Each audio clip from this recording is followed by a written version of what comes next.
Well, good morning, everyone. Happy Monday morning to you, and welcome back to Morning Musings. My name is Don K. Preston. I'm the president of Preterist Research Institute of Ardmore, Oklahoma. Hey, listen, don't forget, we've got our Preterist Pilgrim Weekend for 2021 coming up. Very excited about this.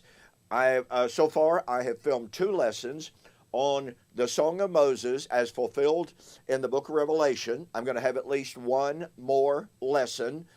Listen, this is just simply fantastic stuff. We got a great lineup of speakers for you this year. We've got Larry Siegel, we got Daniel Rogers, we've got Al Pershon, we've got Scott Fisher. Who am I leaving out? William Bell said he may be able to participate after all. Certainly hoping so. He's been a mainstay of our conference for many years.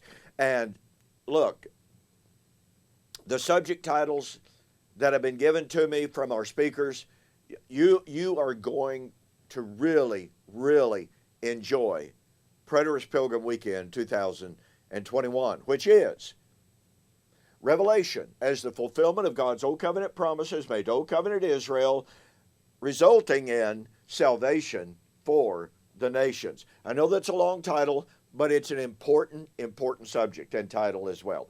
Okay, getting right back into it. We continue our discussion and subject or investigation of the Olivet Discourse. Now remember, we are told that Jesus predicted the fall of Jerusalem and the temple, Matthew chapter 24, verse 2. The apostles were literally stunned and asked, "When shall these things be? What shall be the sign of your coming at the end of the age?" Now, I've got to tell you, just the other day on Facebook, on an anti-preterist page, one individual, he launched into this almost a tirade, but it was more ridicule than it was anything else.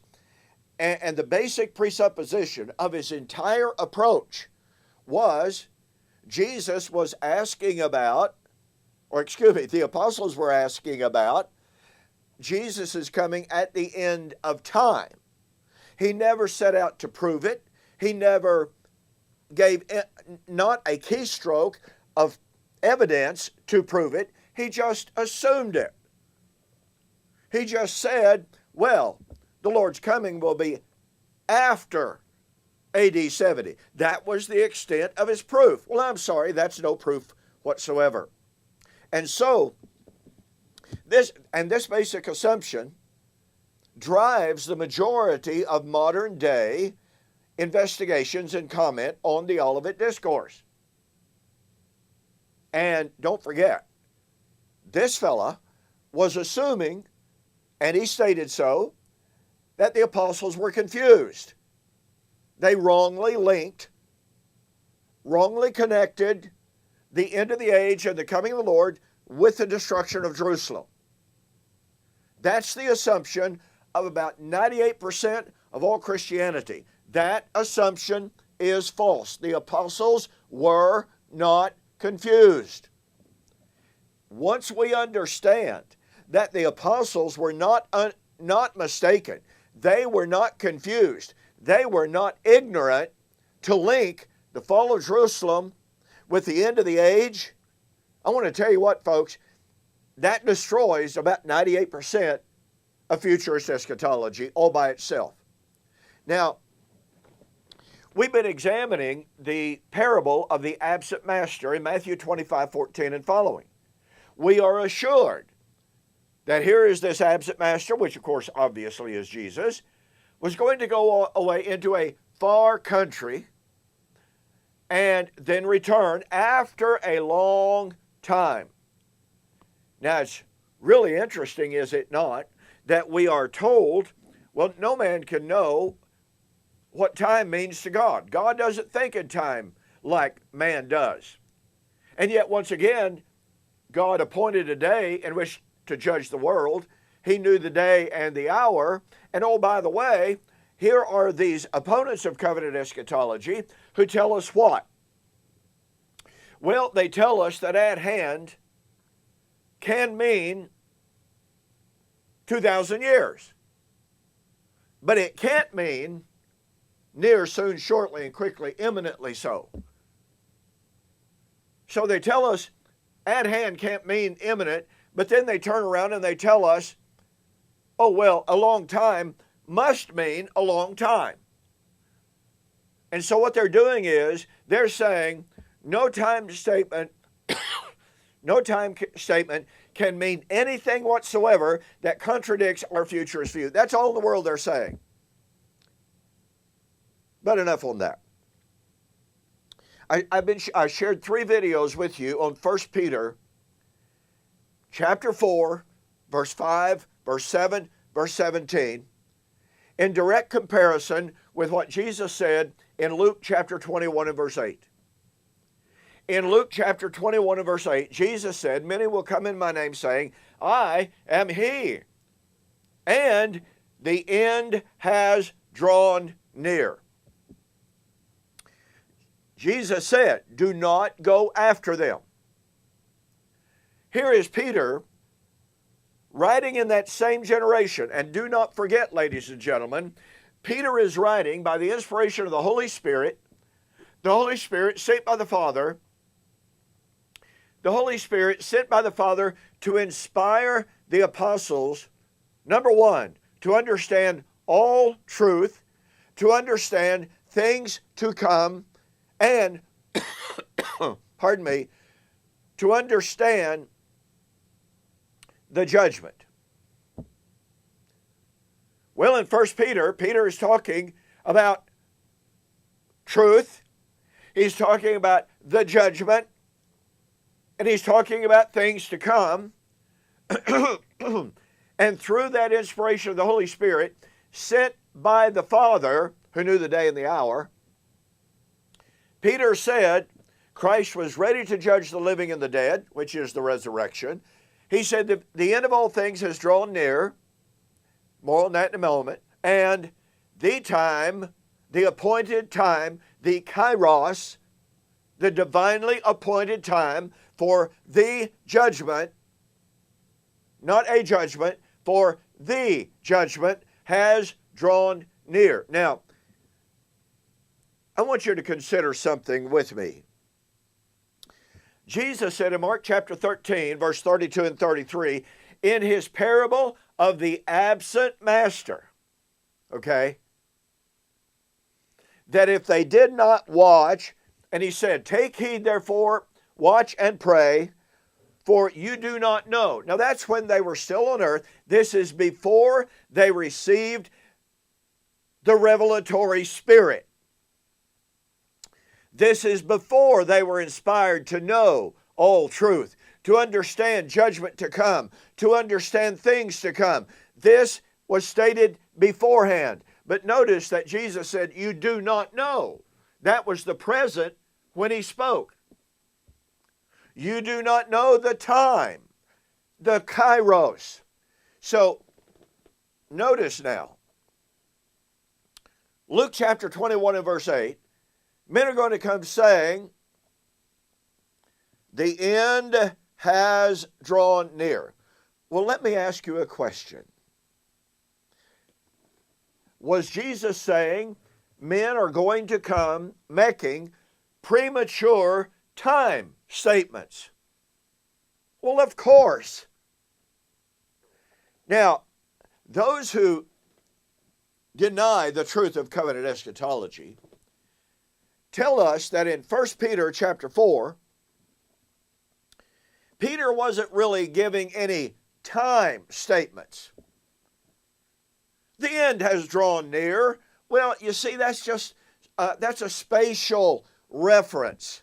Judgment is always hanging over us. Well, let me say again, if I have someone standing at the door right there, the door of one of the doors of my office, if I have somebody standing right there and that door is like 12 feet away, not only are they spatially near, not only are they spatially at hand, they are temporally at hand. And to deny that is just, well, I'm sorry, folks, that doesn't even make good nonsense.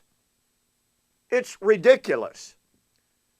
And I'm not trying to be harsh and critical. I'm simply pointing out how utterly ridiculous It is to deny the temporal element of the end of all things has drawn near. Now, let me ask you a very serious question. If, pardon me, if the end of all things has drawn near is not a time statement, then why is it a time statement in Luke 21 and verse 8? And, catch the power of this, if it's not a time statement in Luke 21 and verse 8, then what's the problem? If all Peter was saying in 1 Peter chapter 4, and remember, he's using virtually the verbatim citation, I should say the verbatim language of Luke 21 and 8. If Peter's the end of all things has drawn near, if that's not a time statement, but if it's simply a statement of Christ, always, judgment and the end, it's always surrounding us. If that's all it is, then why is that not the case in Luke 21? Why weren't the teachers in Luke 21 simply saying, you know what, Lord, folks, listen, the Lord is always near us. Judgment is always ready because God is always a righteous judge. He's always ready to judge. Now, but wait a minute. If all Peter was affirming was the spatial nearness of judgment, the spatial nearness of the Lord, without any temporal indication of the imminence of the judgment, once again, how do you determine that Luke 21 and verse 8 is not the same kind of statement? But if Luke 21 and verse 8 is the same kind of statement of simply saying, well, look, the Lord, the judge, he's always near us, then what would be the problem of those men in Luke chapter 21 saying, the Lord is always near? The Lord is always around us. How could Jesus condemn anyone for saying, the Lord is always spatially near? After all, he fills heaven and earth, according to Jeremiah 13 and 23, 13 and chapter 23 as well. What's wrong with saying that? So if you try to deny the temporality, the time content of 1 Peter chapter 4, then you've got to reduce it and eliminate it, pardon me, in Luke chapter 21 and verse 8. But if you condemn it or if you exclude it in Luke 21 and verse 8, then you have Jesus condemning people for saying the very thing that Peter said in 1 Peter chapter 4. Oh, the Lord is always around us. But folks, how would Jesus ever condemn anyone for saying, God is always present around us. He fills heaven and earth. Would Jesus ever condemn anyone for saying that? You know he would not, and that illustrates how ridiculous it is when people try to eliminate the time statements.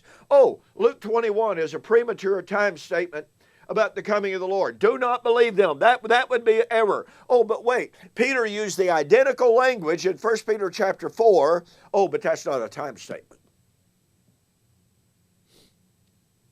Yeah, argumentum ad desperatum. Listen, thank you for joining me here on Monday morning on Morning Musings. Listen, I mentioned earlier my book, Watching for the Parousia, where Jesus' apostles confused. Go to my website, donkpreston.com, bibleprophecy.com. Go to my store, order that book, send me a note saying you saw the offer on YouTube or Facebook, and I'll refund your shipping, and that'll save you $5. Okay? Thanks again for joining me. I will see you on the flip side.